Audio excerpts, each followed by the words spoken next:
lá, dando continuidade à nossa série de vídeos sobre cidadania italiana. O assunto de hoje são os fatores que são impeditivos à cidadania italiana. Aqueles casos que realmente você não tem o direito da cidadania italiana.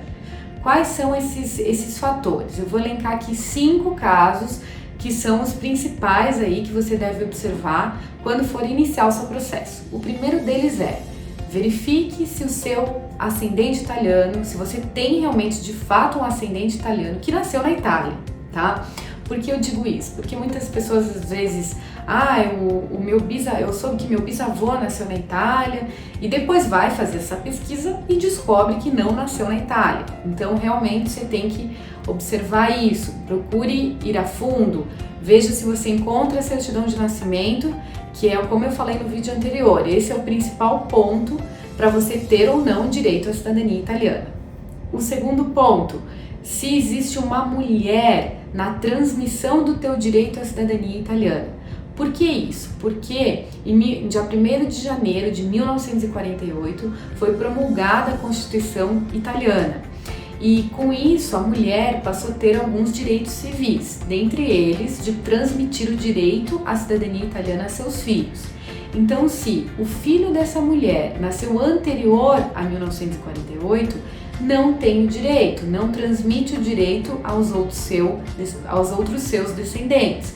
Então é preciso observar isso. Esse direito não existe de forma administrativa, de forma, pelo consulado ou fazer diretamente na Itália. Só existe a possibilidade de você conseguir, quando você se enquadra nesse caso, é por uma ação judicial diretamente lá na Itália. Então, enfim, preste atenção nesse detalhe da mulher na sua árvore. Um outro ponto que deve ser observado: se o italiano que te transmite o direito, ele não se naturalizou brasileiro quando ele chegou no Brasil. Por quê? Isso acontecia bastante, tá? As pessoas vinham ao Brasil e se elas tivessem que ocupar um cargo público ou alguma atividade que exigisse que você renunciasse à brasileira, a italiana ela tinha que renunciar e ficar só com a brasileira. Então isso aconteceu com alguns italianos que chegaram aqui no Brasil, tiveram que renunciar à sua italiana e ficarem só com a brasileira.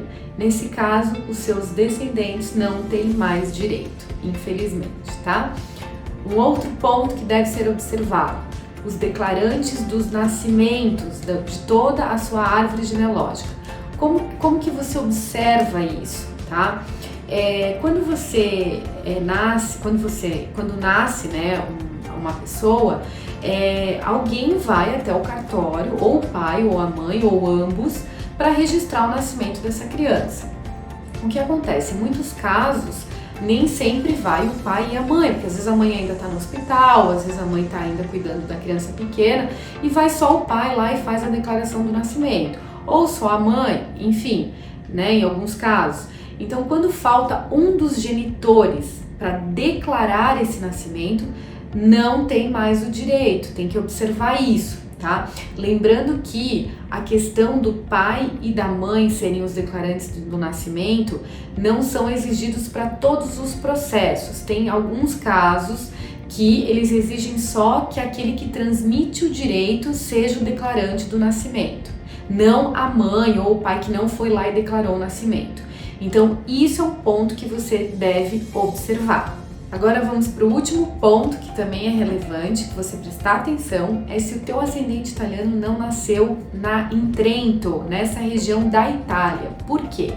Porque Trento, até 1920, não fazia parte do território italiano, era dominado pelo Império Austro-Húngaro. Então as pessoas que nasceram nessa região, elas não eram italianas, elas eram austríacas. Porém, como hoje pertence à Itália desde 1920, foi dada uma concessão na lei até 2010. Então, quem tem o seu ascendente italiano, que nasceu nessa região de Trento, até 2010 teve a oportunidade de protocolar, de entrar com o seu processo através dos círculos trentinos, que são como se fossem uns subconsulados aí, que existe aí em alguns lugares do Brasil. Então, quem pôde entrar com o seu processo até 2010, teve o seu processo que correu. Tem alguns casos que ainda até nem foram deferidos, das pessoas que entraram até 2010, mas foi a última oportunidade. Atualmente não existe mais. foi fechado, foi mudado a lei, não foi dado mais essa concessão, e as pessoas que têm o seu ascendente dessa região não tem mais como entrar de forma administrativa. Existe alguns advogados na Itália atualmente que estão oferecendo uma ação judicial para fazer por essa via, né, por uma via jurídica, não administrativa, porque como não tem mais direito. A Ferrara não presta esse serviço, a gente não tem um advogado que intermedia isso, até porque nem foram muitas causas aí que já tiveram sucesso, né, de sentenças deferidas. Então a gente não tem esse procedimento aqui na empresa, mas sabemos que existe algumas pessoas que nos contatam e que comentam que já fizeram por lá. Ok? Então preste muita atenção nesses pontos que eu mencionei aqui, que são esses 5, que se você se enquadra em um deles, infelizmente, pode ter algum fator aí impeditivo de você obter a cidadania italiana. Lembrando que convide seus familiares, seus primos, tios, amigos que queiram a cidadania italiana a assistir essa série de 10 vídeos que nós estamos transmitindo aqui nessa época de Natal como um presente para vocês.